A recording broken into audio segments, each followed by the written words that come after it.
Good morning, Trainiacs. We are back. We have a video to do, you and me. Last week on Instagram, I put up a post comparing where I was roughly around summer of last year and where I am now. A little bit of progress that I've made. Now, I'm not as shredded as I was, say, in my prime like 2 years ago, but it's progress. I'm happy. Now, in that post, I said that endurance training lowers your metabolism. And the good people, the open-minded people, the people who want to learn said that they were intrigued by that. The other people that find themselves to be internet scientists said that I am off my rocker and there is no possible way that is, and it's bro science. This is like saying water's wet. And all of you said like, how dare you say that water is wet? It is not wet. That's bro science. Yeah, you're about to learn that yes, endurance training can lower metabolism, but there are things that you can do to speed it back up with your endurance training and your nutrition. We're going to talk about all of that today. Oh, lockdown, you've brought out the best in people. Let's start by stating 4 facts. These are factual things that we know. Number 1, there is the concept of homeostasis.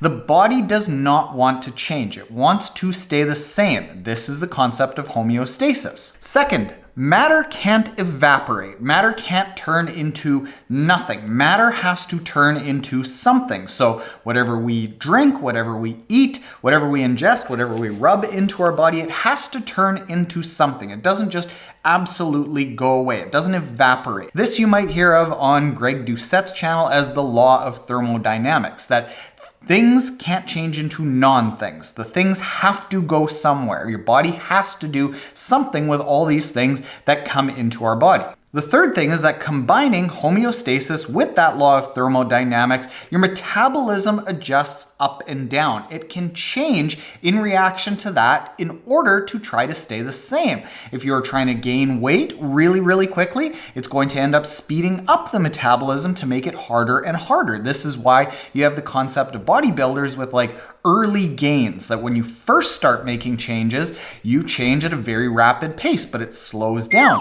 Same thing with when you're trying to lose weight. When you're trying to lose weight, your metabolism slows down to stop that weight loss and stay in homeostasis, closer to where you started out. Something that we also know with the metabolism going up and down in its speed and how many calories it burns day to day is that it likes to slow down and make it harder for you to lose weight than it likes to speed up and make it easier for you to lose weight. Finally, the fourth thing that we know is that the more lean muscle tissue you have, the faster your metabolism is. If you're lighter, if you're leaner, if you're built like a runner, like a lot of triathletes historically have been, your metabolism is going to be a lot slower than if you are a 300-pound ripped bodybuilder and you have all of that lean muscle tissue to fuel every single day. So now let's look at an example of how all of this works in actual real life. There was a study done of the Biggest Loser contestants, and what they found is that the vast majority of Biggest Loser contestants lose a ton of weight and then they end up gaining it back later.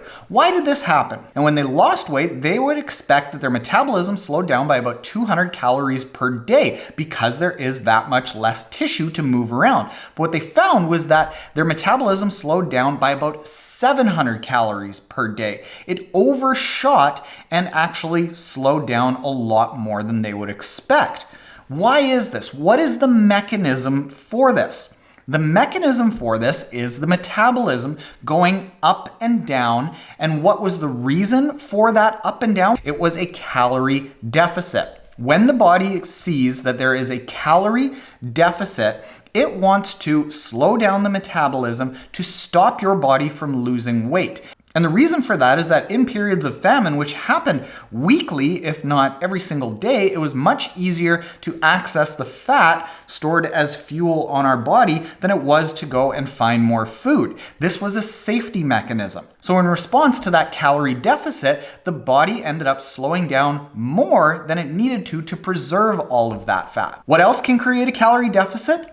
Exercise. If you all of a sudden start ramping up from no exercise to lots of exercise, your body is going to experience a calorie deficit because you're burning off more calories in a day, and originally your appetite isn't going to increase alongside that. Or let's say you're already active and you start building up to a race, you're going to be increasing the amount of calories that you burn because you're probably going to be exercising more hours and more intensely. So again, you're going to be increasing the amount of calories that you burn every single day.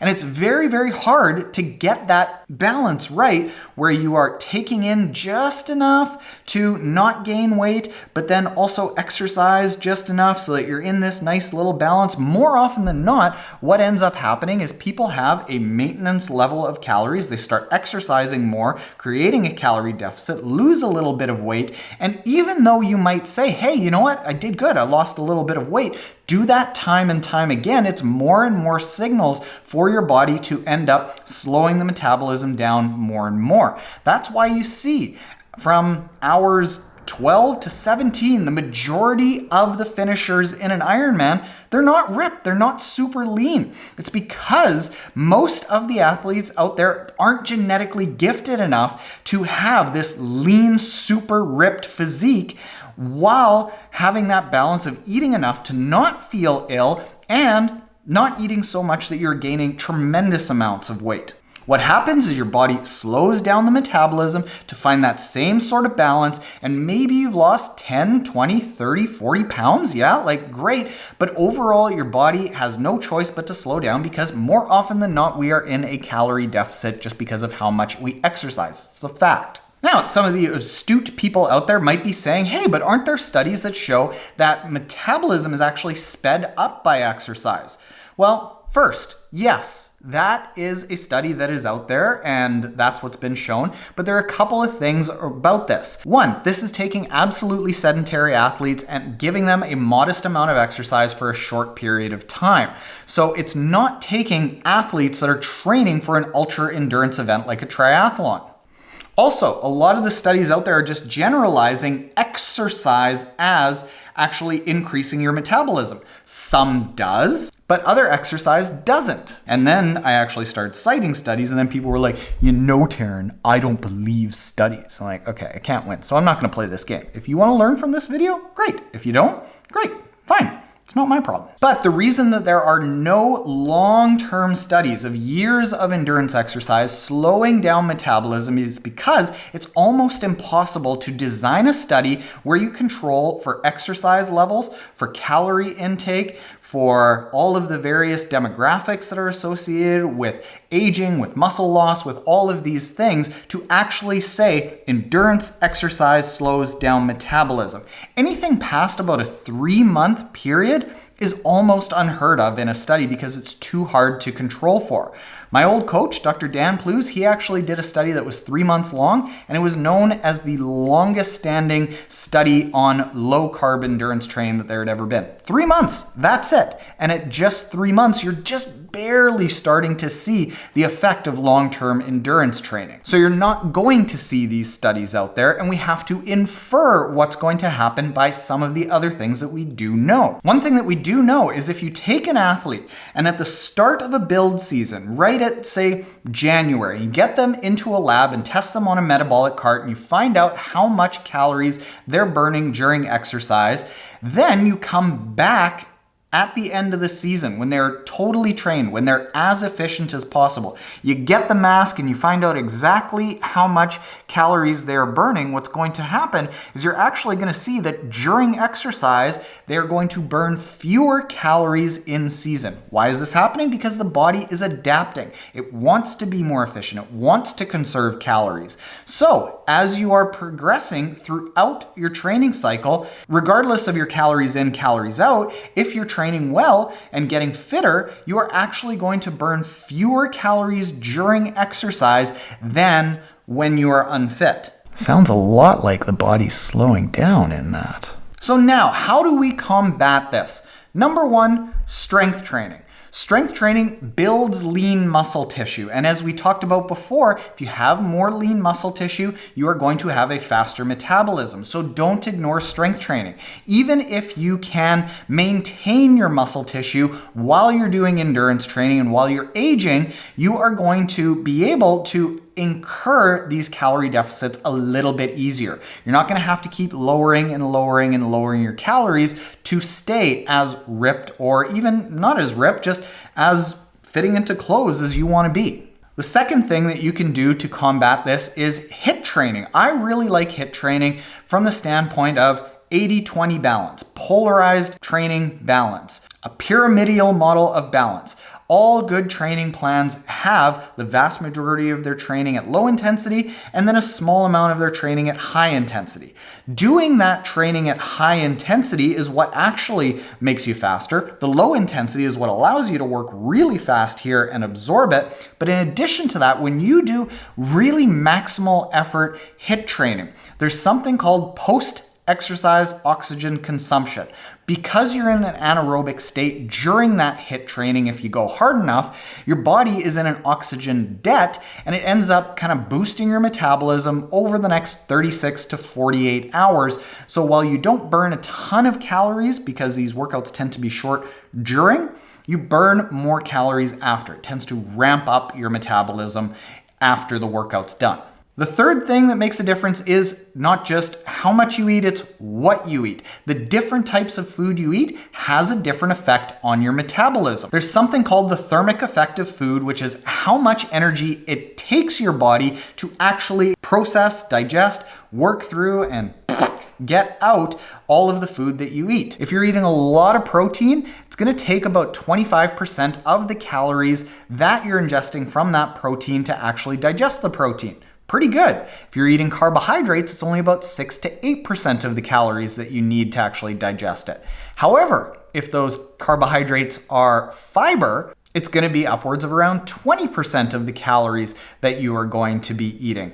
If you're eating a lot of fat, it's as little as about 2 to 3%. So if you eat a high protein, high fiber, moderate fat diet, you're going to be actually burning a lot of the calories that you are actually consuming. So you're going to be able to eat more. As a bonus, fiber, A, fills you up, and B, it is really, really good for your gut bacteria. And if you have healthy gut bacteria, you are likely going to have lower amounts of cortisol, lower amounts of body fat, lower cravings. It's going to fill you up more. High fiber, high protein is great. And that's why I was never such a big fan of just big time on fat when I was doing the timed carb approach, which I am still doing now. And as a final bonus, the high protein in that high protein, high fiber, moderate fat diet, it has a muscle sparing effect. If you have enough protein, it's more likely that you are going to maintain a lot more muscle fibers, so your metabolism will be higher. Whereas if you restrict protein and you follow the advice of a lot of pundits out there that say like nobody's walking into the hospitals with protein deficiency. Yeah, well, nobody's walking into a hospital with sun deficiency either, but there's lots of people walking in with vitamin D deficiency. Same sort of thing. So there are complications with not getting enough protein. Getting a good amount of protein is really, really critical for endurance athletes. Getting a high amount of fiber is very critical for a lot of endurance athletes because our guts are so compromised from spending so much time with blood shunted from our gut and going into our limbs to power us going swimming, biking, and running. So high fiber, high protein, moderate fat, excellent diet to keep your metabolism nice and high. With all of that said, rant is over. That's it. That is all. And over the next week or so, I will be doing a video on my timed carbohydrate diet and how I've come to adapt that ability to burn fat to a healthy lifestyle. So if you aren't already subscribed, hit the subscribe button below. Later, Trainiacs.